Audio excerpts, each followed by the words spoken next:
राम राम नमस्कार मंडळी. तर आज मी तुम्हाला कमी पदार्थ असलेली पण पोट भरेल अशी थाळी दाखवणार आहे. कारण कधी कधी काय होतं, आपल्याला गडबड असते आणि काय करावं हे सुचत नाही.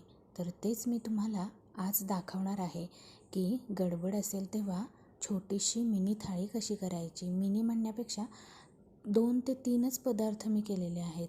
तर एवढेच पदार्थ कसे करायचे. पहिल्यांदा मी छान कणिक तिंबून घेतली, तेल वगैरे लावून व्यवस्थित मऊ तिंबून घेतली आणि झाकून बाजूला ठेवून दिली. त्यानंतर मी भाजी काय केली होती आज, तर भेंडी केली होती. तर भेंडीची भाजी खूप छान लागते, सगळ्यांनाही आवडते.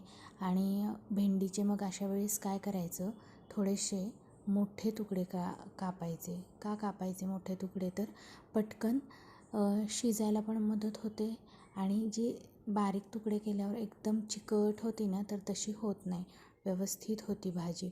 म्हणून मी पटपट भेंडी चिरून घेतली. भेंडीला कोणताही मसाला वगैरे काही घातला नाही, फक्त 2 ते 3 मिरच्या घेतल्या होत्या.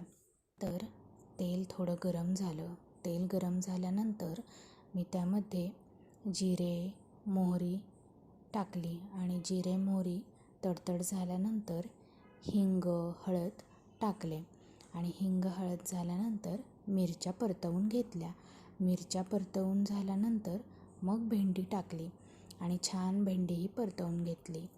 आणि भेंडी परतवून झाल्यानंतर त्यामध्ये मी कूट मीठ साखर घातलं.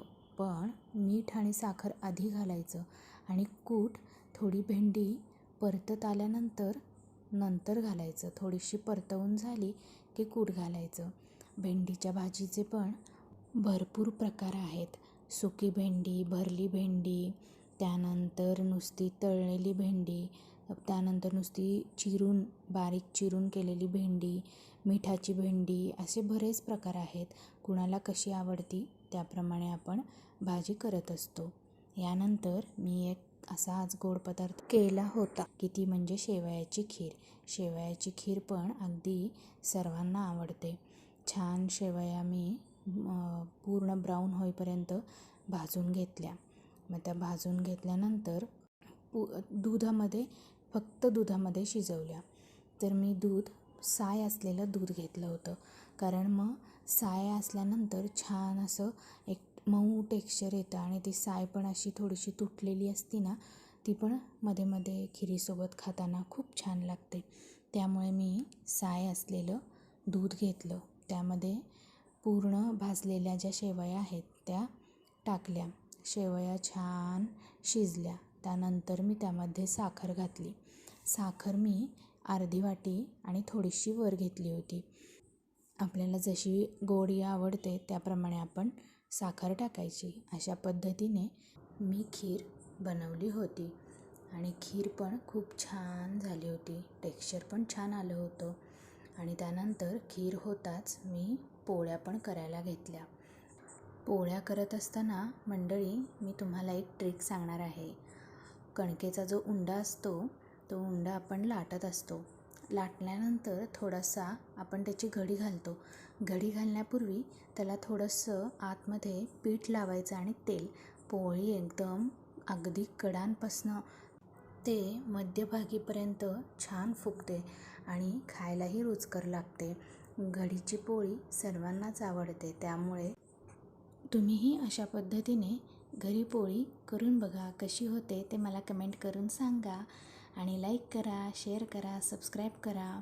तुम्हाला वेगवेगळे व्हिडिओ बघायला मिळत आहेत तर ते आवडतात का नाही ते पण कमेंट करून सांगा. आणि मंडळी, मी ही मिनी थाळी म्हणजे फक्त 3 पदार्थ केले होते. पोळी, भेंडीची भाजी आणि खीर. कारण खीर गोड असल्यामुळे मी बाकीचं जास्त काही घेतलं नाही. 2 पोळ्या, खीर आणि भेंडीची भाजी. आणि भेंडीची भाजी तर छान लागतेच खायला. नुसती मिठाची आणि थोड्याशा मिरच्या घालून केलेली होती मी. जास्त तिखट नाही, कारण उन्हाळ्यामध्ये तुम्हाला नेहमी मी सांगते तसंच की पोट गच्च होतं त्यामुळे. आणि आज खीर गोड असल्यामुळे बाकीचं काही घ्यायची आवश्यकताही वाटली नाही. आणि मंडळी, झटपट आणि पोट भरेल अशी छोटीशी थाळी तुम्हाला कशी वाटली हे मला नक्की कमेंट करून सांगा आणि तुम्हीही घरी ट्राय करून पहा. धन्यवाद.